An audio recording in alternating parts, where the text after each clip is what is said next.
ብቻችንን ደስተኛ መሆን የሚከብደን ደስታችን ሰዎች ላይ ዲፔንድ ስለሚሆን ነው።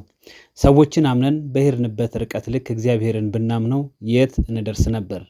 ይህ አባባል ልዩና ቅዱስ በመባል የሚታወቁት ጥንዶች መሃል ልዩ የተናገረችው ነው። ጥንዶቹ ትውውቃቸው ከ10 ዓመት የበለጠ ሲሆን በትዳር 3 ዓመታትን አስቆጥረዋል። በጓደኛቸው ልደት ላይ ለመጀመሪያ ጊዜ ተዋውቀው ስልክ ይቀያየራሉ።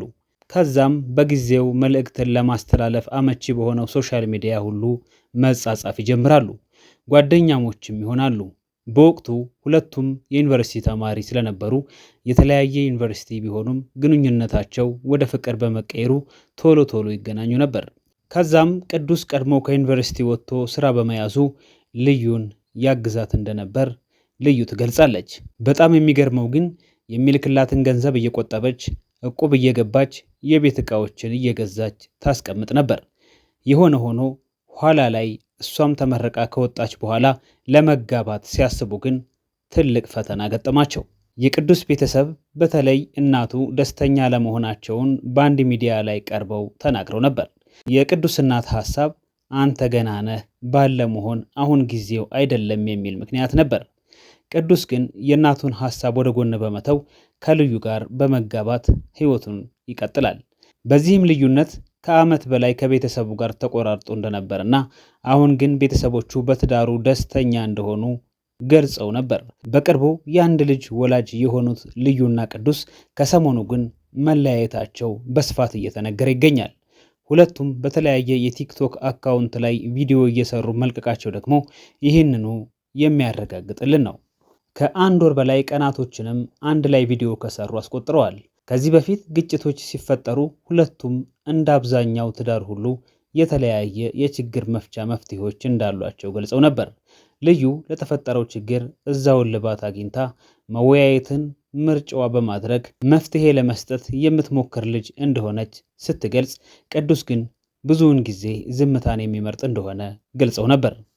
በትክክለኛ ስማቸው ሱራፌል ሽፈራውና ኢየሩሳሌም ጌታቸው ልዩና ቅዱስ በብዙዎች ዘንድ እንደ አርአያነት የሚታዩ ጥንዶች መሆናቸው የሚታወቅ ነው።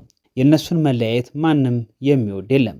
እንደ ቀድሞ ፍቅራቸው አብረው እንዲሆኑ እንመኛለን። በቃል ኪዳን መተሳሰር ቀላል እንዳልሆነም ይታወቃል።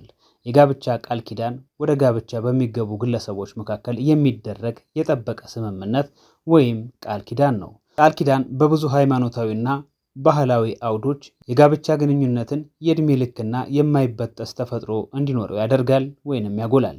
ይህም ታማኝነትን፣ ፍቅርንና የጋራ መደጋገፍን አስፈላጊነትን ያጎላል። የቃል ኪዳን ጽንሰ ሐሳብ ጋብቻን እንደ ሕጋዊ ውል ብቻ ሳይሆን እንደ ጥልቅና ዘላቂ ትስስር አድርጎ በመመልከት በጋብቻ ላይ መንፈሳዊ ገጽታንም ይጨምራል። በእግዚአብሔርም ዘንድ የተቀደሰ በአንድ ወንድና በሴት መካከል የተቀደሰና የዕድሜ ልክ ጥምረት ተደርጎም ይወሰዳል።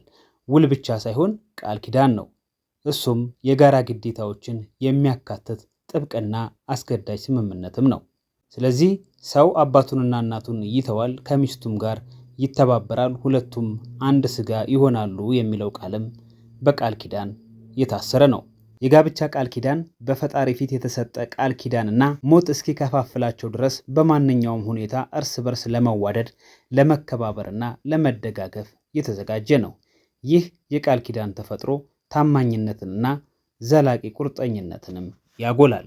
ስለዚህ ጥንዶቹ ስለ ቃል ኪዳናቸው ብለው ቀድሞ የነበረውን ግንኙነታቸውን ተመልሰው እንዲመለከቱት ፈጣሪም እንዲያግዛቸው እንጸልያለን።